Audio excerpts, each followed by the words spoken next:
What's up, everyone? This is the Twice Over Film Club, where we watch a different movie each week, with previews on Mondays and discussions on Thursdays. Today is our discussion on Vivarium. Hopefully you've had the chance to watch this movie, because this episode contains spoilers. The movie is available on Amazon Prime to stream if you want to get that watch in before continuing further. This past Monday, we previewed The Lincoln Lawyer, and this upcoming Monday, we will be previewing The Garden of Words. Both are available on Netflix for streaming, with The Lincoln Lawyer also being available on Amazon Prime. If you never want to miss any episodes, make sure you're subscribed to the podcast and follow us at The Twice Over on Twitter, Instagram, or Facebook. You can also make a movie suggestion to us while you're at it. Alright, here's myself, Farhan, and Yusuf discussing Vivarium. All right, for the discussion, I really want to start off with something that Shams wrote in terms of his thoughts on the film. So I'm just going to quote Shams here. I thought this movie was interesting because of its portrayal of the American ideal as fake and draining. The movie starts with a bird laying its egg in another bird's nest and essentially forcing its own life on the other bird. The entire movie is framed around the same idea, a young, seemingly free-spirited couple being forced into the role of a childbearing family out of the monotony of suburbia, with the father working a thankless, meaningless job and the mother forced into a stay-at-home mom role she clearly resents. Yeah, I think that's pretty apt. Pretty apt description. Most visually represented by that subdivision suburbia lifestyle. Every house looks exactly the same, eerily identical.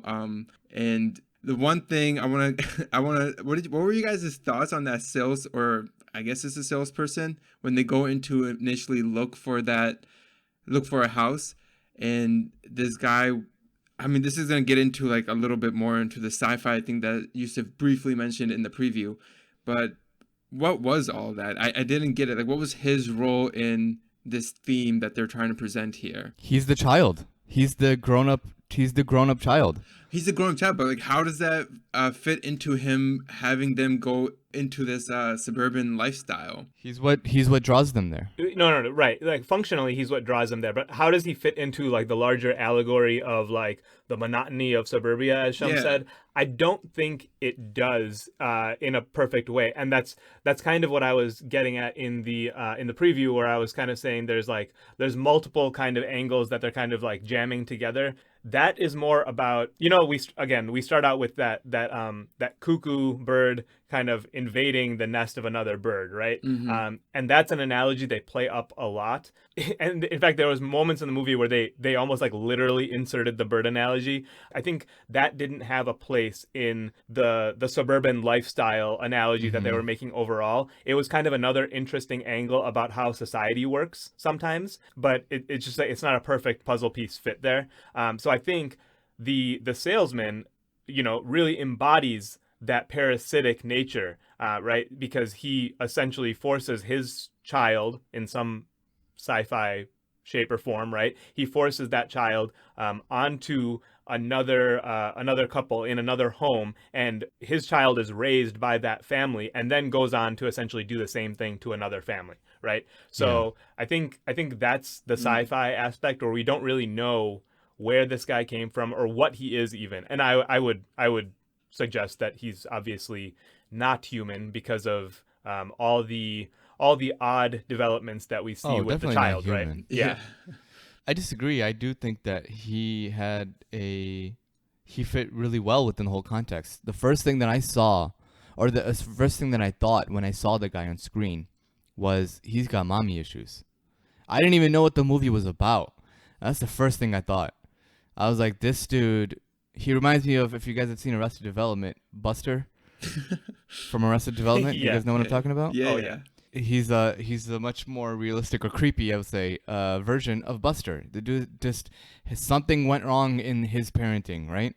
Because he's just so awkward. It's very, social skills just really aren't there. It seems like he was raised alone, right? And those are all the thoughts that I had. Like, something happened where he was sheltered. Parents just didn't do a good job of bringing normalcy to his life. And that's exactly what happened.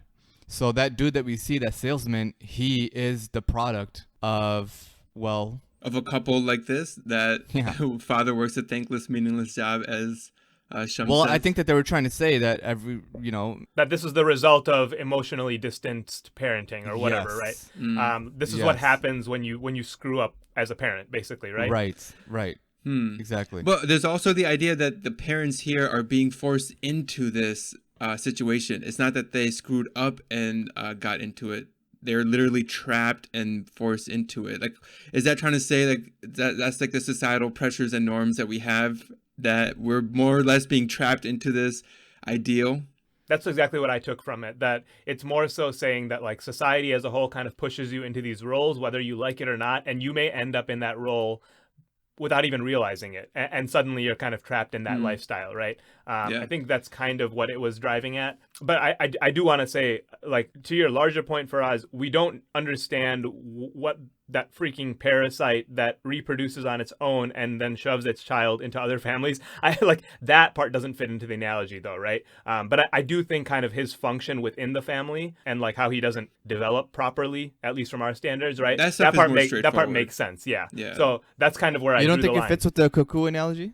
I think it does, but then the cuckoo analogy doesn't really make sense here unless they're talking about like, I don't know, people who give up their children for adoption, which doesn't make any sense to me. You know what I mean? Like, how does that fit into the family model analogy? So the thing of the cuckoo bird is that the egg is laid in another bird's nest. That bird hatches and then it kills everybody there, so that that bird can thrive. And Right. It takes all the resources of the other family so that it can thrive. Yeah, exactly. And Hey, you guys know a lot about birds.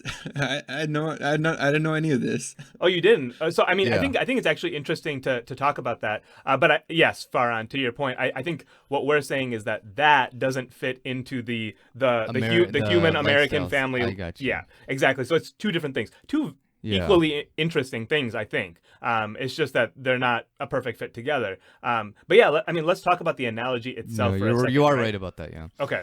I mean, so we're talking about what's called like parasitic symbiosis, essentially, right? But the cuckoo bird, I think it targets specific birds, but it goes into their nest. We see it in the opening scene, right? Literally, that bird hatches, and it's clearly like stronger somehow than the other birds. It's already larger, it grows quicker, and so it shoves all the other children out. Yeah. And for some reason, the mother bird just takes care of this parasite child, right? It doesn't protest that so much as it just allows it to happen, and continues feeding it. And so that's kind of like a little quirk of biology where, you know, the Motherly birds, instincts. yeah, and they're not.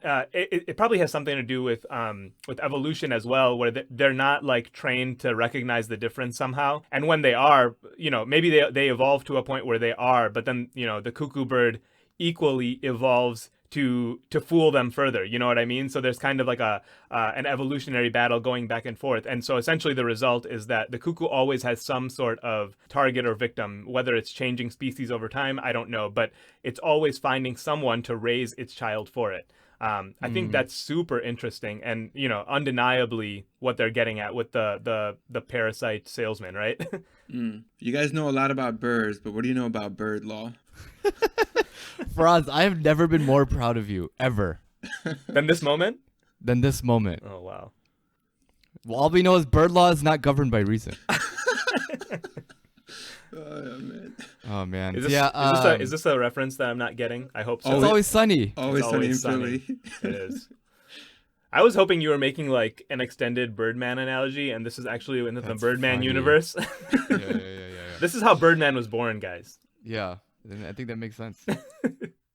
There's a lot. I mean, there's so much that we can unpack in this whole thing that we've been talking about, because you can argue that analogy does fit. It doesn't perfectly fit. It's kind of a stretch to make it try to fit within the context of American life, or within the context of family, child rearing, that kind of stuff in this movie, because you can argue that kids are monsters. And that's what they're saying. Monsters are making parents raise their kids, or society actually, you know, society is making parents raise society's monstrous children.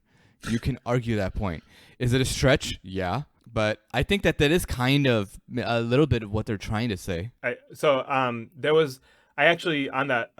Interestingly, I saw some of what the director has said about this movie, and it is just that, where he's, I think they were inspired partially by like they've done a couple movies that like kind of take place in like this like weird, creepy, empty subdivision.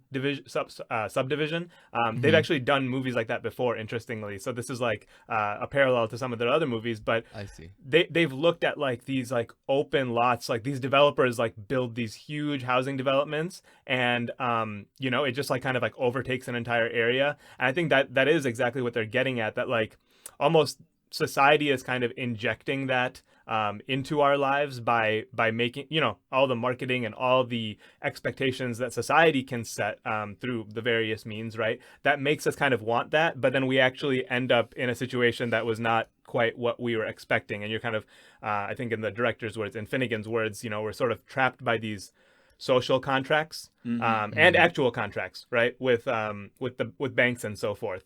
So I mean, I suppose that is kind of the salesman's role here, right? He does this thing where he thinks he understands, or at least if you're thinking at it from like a species attacking another species standpoint, he thinks he understands what the human species wants out of life and tries to give them that in exchange. But it's kind of this like sterile version of what it appears like they want, and it's completely devoid of like the actual human elements, right? So take that as an analogy for the way markets work in general, and kind of the supply and demand that's like forced onto us, right? Does that make sense? Do you guys agree or disagree with that? I more or less agree with what you're saying. Yeah. I wanted to get into what Shams had to say about what our view is based on our age demographic, and we're all kind of in the same age demographic. We're only like 3 to 4 years apart. But how do you guys think this movie like plays to someone who's like younger by a decade, older by a couple decades, like younger by a decade? I think I wouldn't get most of this movie. I don't know. I think you would, but I think here's the thing, man. I don't know. It's hard to say across generations, man, because there's all these labels that we give generations now, and each one's got its quirks, and you know what I mean. Like we're millennials, and then there's whatever comes after us, Gen Z, and then I don't know. I think it's really difficult for us to say without actually being in that generation. People who are a decade before us. So let's say people who are just post high school, right? That's accurate? Yeah. Well, let's say like 18 to 20, they just have a completely different view on society than we do, not because of their age, but just because of their experience. Their experiences, their 18, 20-year-olds now are different than we were when we were 18 and 20-year-olds. So I don't know. I think it's going to be so hard to come up with like a this is what they're gonna think. This is how it's different for them. I would say that one thing that's pretty common. I think when you're younger, you're a little more hopeful, and as you get older, you might become more cynical. And I feel like this movie is a pretty cynical portrayal of 100%. family life or child rearing. So resentment is a good word. It's like a resentful, cynical look at what family life or child rearing is. And I'm not sure if it's a personality thing, not like a age thing. So I'm not sure if I really agree too much here with Shams saying that in our age demographic, we can see what kind of expectations we have from parenting, and then what it ends up being or what it can be, the hardships from it. But I think it's more of a personality thing. I think like a cynical person would just have this kind of view or outlook on it versus someone who isn't as cynical. You say this while your young child cries in the background in the distance. So that's hilarious. He's technically babbling. Not he's babbling. Oh, he's not crying. Yeah. See, I don't even. Crying would be way louder. Yeah.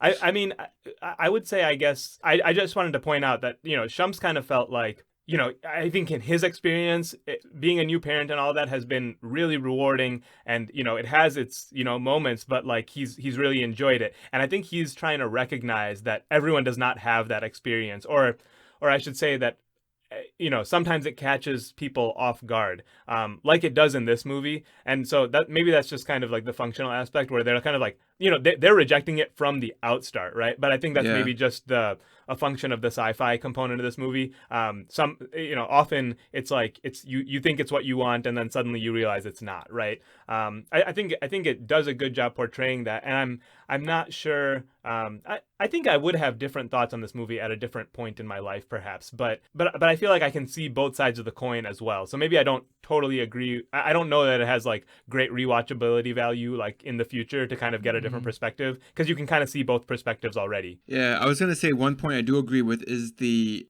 parent's point of view here, where like their individual identities are somewhat compromised once you're rearing a child. That part I kind of definitely understood, only being a new father myself. Like I don't know if I would have gotten that as like an 18-year-old, or if I was younger. I think that this movie, we need to be a little bit more specific, I think, on what exactly this movie, the situation that these characters are in, what situation it is. So this is not a baby that was planned. This is not a life that was planned. We say it's forced, right? I think what this is really portraying is life with an unexpected child. So an accident, basically, from like a pregnancy an unplanned pregnancy by whatever unplanned means. pregnancy. Yeah, married people have unplanned pregnancies, right? It's not like this is uncommon. Exactly. It's they not do. like this is not an outlier. Yeah, and this also takes into account that Jem and Tom, they're unmarried, so like they clearly aren't thinking that far ahead as to having a kid yet. Yeah, Right. yeah. But a kid happened, and then this is the result. This is what happens when you don't plan your life properly. This is what happens when, or basically that, when you don't plan your life properly. Shams talks about how, I think it's a very apt description of how just gets tied up in trying to find a way out. And in that process, he completely neglects that kid. And she is like just struggling to find her identity at all, just loses her identity in trying to raise this kid, loses her identity in being this kid's mother, even though she's not. And they lose their chemistry between the two.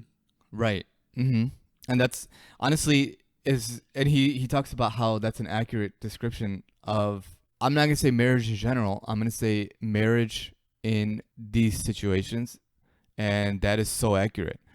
How many times does this happen in life?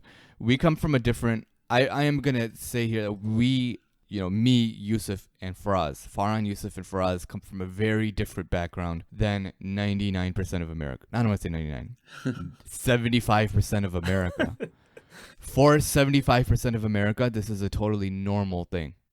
Like the people that I work with, this is a normal thing. Divorce is so prevalent, and it's in these situations that their chemistry is just not what it was in the beginning, and there is unplanned children in the mix from different people, people who aren't taking accountability for their kids, accountability financially and emotionally. I don't know, they did a really good job on literally hitting on all of those points. And I think it makes you kind of appreciate. I mean, again, like you said, all three of us were kind of like blessed to not come from like a divorced parent situation or something, because although nobody gets divorced in this movie, like their relationship is totally eroded, and you can see the effects it has on the child rearing, right? I mean, although this is like some weird parasitic child, he's absorbing everything he sees between them. And particularly, there's so many scenes where he, because he does that thing where he always mimics everything that they say and like, parrots it back to them. The bird themes are really strong in this movie, geez. But he literally in their voice parrots back to them the things that they said, right? He always repeats the things that they said in a moment of anger, or when they were, when they couldn't stand each other. And like, so those are the things that are really sticking with a child, right? I think that's kind of a point that they're making, just of the effect that your poor relationship with your spouse then has on the children, right? So there's one scene, right, where Gemma finally gets underground when she's following the child. And what is that scene where she's like falling through like houses of like, she's seeing random people in there, like random couples? Are these like people that were previously trapped into this life, and she's just seeing them? Like, is this from the past? Is this happening in real time? Is this just giving us a window into what people go through every day? So it's either what I got from it is one or two things. Either this is what it's meant to be is a look at the ugliness beneath all of the beneath the world. Perfect subdivision. A perfect subdivision. It's the ugliness behind the scenes. What I got from the actual literal thing is one or two things. Either this is that's like a way to look into the past. She's like going through the past. That's why she's just thinking through the whole thing. Mm-hmm. Or these are different areas in the subdivision or in that thing where there's other people who are in the same exact position, and that's happening in real time. I would it's more of a past. I would actually lean the other way to the second point you said. And again, this just comes down to interpretation, but I thought what they were trying to say is that like you feel so alone in that lifestyle, right? They're in this subdivision and it's like literally they're the only ones in there and they feel so isolated. But in reality, there's a family in every single one of them and they just can't see what's going on in there. It's like, there's like parallel planes or dimensions that are going on. So there is a family everywhere in each of those houses going through the exact same thing and they're unable to connect and relate. And that just deepens the isolation. And part of that is because you always put on a happy face, right? So then nobody realizes that everyone's kind of going through similar struggles. And that's kind of what I took from it. But I think there's really multiple interpretations you can take to that, and they both kind of feed into the thematic elements we're talking about. I agree with that, Yusuf. I think that makes a lot more sense. And it's just a more, it just fits in better with the overall themes. But I do think literally because of one thing. When he was digging and he found that body bag at the very, very, very bottom. Oh yeah. And it's the same body bag that he was in. That's somebody else from before. Yes. So that makes me lean towards that was actually just times in the past in that same exact house. But yeah, you can look at it so many different ways. That's with the movie that rates so highly in the thematic element. That's kind of what you expect. I think we all agree. You can get so many different messages, go so many different ways with this movie. Let me ask you a couple of things that I didn't so much like from the thematic elements. Or I guess, this falls into the themes category, but it's not strictly a theme, I suppose, where there's like some symbolic moments where they're like literally trying to inject that bird analogy into the plot, right? And one of the moments is the way the child, when he's hungry, he just opens his mouth and starts screaming like a bird does when he's hungry. I didn't pick up on that. Yeah. I didn't like that. I got what they were trying to say, but I didn't like it. Like I just thought it was like kind of random. Or it was forcing that analogy too far because that didn't fit with everything else, right? Would you guys agree with that? Or are you okay with kind of where it fits into this? No, I agree with it. I agree with it totally, yeah. Yeah, it is. I don't want to say it's out of place, but it's just not. That's not the most realistic thing, and that's not like I don't know what you gain from doing that besides for just making us hate the kid as a viewer, like absolute hate the kid. Outside of that, I don't know what else they're achieving, and if that's what they're meant to achieve, then that's what they're meant to achieve. I don't think it. Yeah, you're right. I don't think that's really something that if they did it to insert the bird analogy, I think that's unnecessary. But they're being a little gratuitous in trying to push that analogy. Maybe I think the one thing I thought maybe what they're doing is they're trying to show that like you just end up in this routine of just trying to just barely meet the physical needs of this child, right? And there's no thought into how they're doing that, right? It's always a bowl of cornflakes with a spoon in it and they pour the milk and the kid shuts up and they're just like, okay, we're done, maybe that's kind of part of it. That still doesn't explain the high-pitched screaming, but at least those scenes kind of make a little sense because that is sometimes how parenting goes. I wanted to talk a little bit more about kind of, I guess, the way that the characteristics of this child. What do you think it meant that the child like aged so quickly compared to them? Interesting view on time that I saw. That this kid is it's like time is just what am I trying to say, man? Time is fleeting? Yeah, I guess so. Or just that, it's unexpected how quickly this kid is gonna grow. That sort of concept. I don't know. Something about how fast kids the way grow. I saw it was that it's the literal depiction of what it feels like that, like 1 second they're a baby newborn and next second they're going to be a toddler, next second they're going to be a preteen. Like it's just going to be flashes in your life, and it's just happening literally for these for Jem and Tom. Like you can't stop the process of this kid growing. Like every single one of your actions crazy impact because of how fast this kid is growing. That kind of Yeah, thing, I don't know. you can't reverse it. Yeah, I You guess messed up. Now it's over. I guess that does make a little sense, and it's like it's a slight positive spin on their experience in a way, because when you think about when you feel that time is fleeting, it's usually because like, oh, I didn't appreciate or I didn't enjoy fully what was going on, and now it's already over. And I think Tom does kind of express that towards the end. As he's dying, he kind of says to Gemma, right, like, actually, this was home the whole time, right? And he got caught up in trying to escape and thinking, if I just dig a little further, we'll be out of this. Maybe I can find a way out. And then suddenly he realized, like, well, this is kind of what we were aiming for the whole time. And it's hard to reconcile because they clearly had a horrid experience, but they do put that in there where they're kind of making it seem like he's rethinking his perspective a little bit, right? Yeah, I think that part was what. So interestingly, those are the parts that kind of took me out of the movie at the very end I'd agree when with they you. both die. Like, what did he die from? Exhaustion? Just drink some water. What did she die from? What did she die from? Her, I have no idea. Him, it was clearly like the environment was like having an impact on him somehow. I mean, he was digging the hole, but like, I guess take that, and like he was breathing that in, but like take that a step back, and it's just like they're in this loveless, like, humanless environment basically, right? That has no human components, and like essentially they perish in that, right? You can say that literally or just figuratively, they kind of perish in that environment. I don't know like why she suddenly died though. She went through underneath the curb through that parallel dimension or whatever, and then like she had internal bleeding. I guess, I don't know.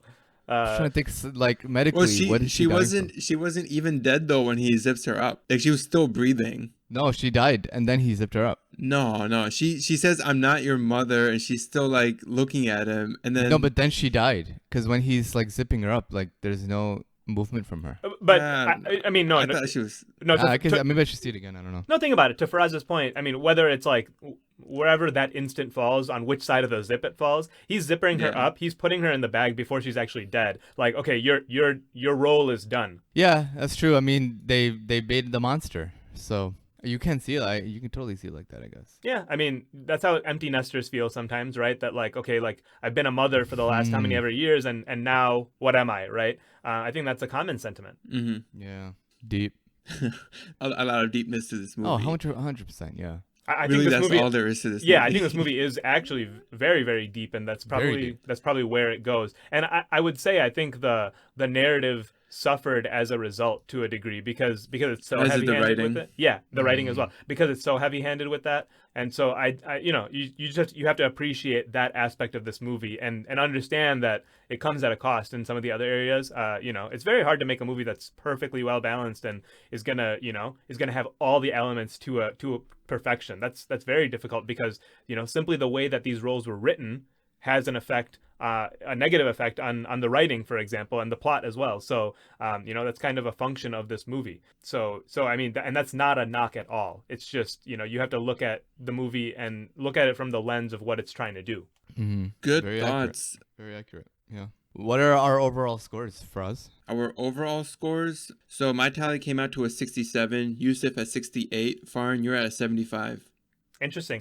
That's lower than I thought I should be on this movie. And again, objective scale is going to do that. But I will say, like, if you're just looking, I'm a person who really appreciates themes. So I actually really enjoyed just diving in to that aspect of this movie. Yeah. I'm the opposite. I'm not somebody who really cares about. Exactly. Farn's themes are last, but his score is still high because he still liked the narrative more than us, right? Yeah, and the acting. And the acting, which is like your number one. Yeah.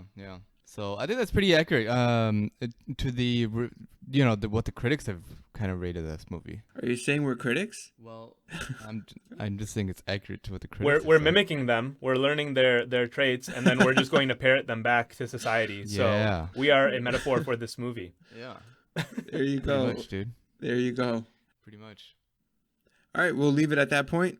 Absolutely. Thank you, Shams, for suggesting this movie that we all kind of learned a little bit from. Yeah, definitely. And it's probably not a movie I would have seeked out on my own, to be honest. No. So That's true. Yeah, I think I hadn't even heard of it. So thanks for providing that. If anyone is looking to watch it, if you have not already, it is available on Amazon Prime, I believe. It's included in the free. subscription. So yeah, Yeah. check it out. Definitely, it's a short movie. Definitely worth the watch, I think. Yep. Thanks for listening to this production of The Twice Over. If you haven't already, subscribe and follow wherever you get your podcast, and remember to support us on Patreon or by sharing the podcast with a friend. Feel free to contact us on Instagram, Twitter, or Facebook at The Twice Over, or email us at comments@thetwiceover.com. All of the music you heard is from Amerigo Gazaway. Check him out on Bandcamp and Spotify.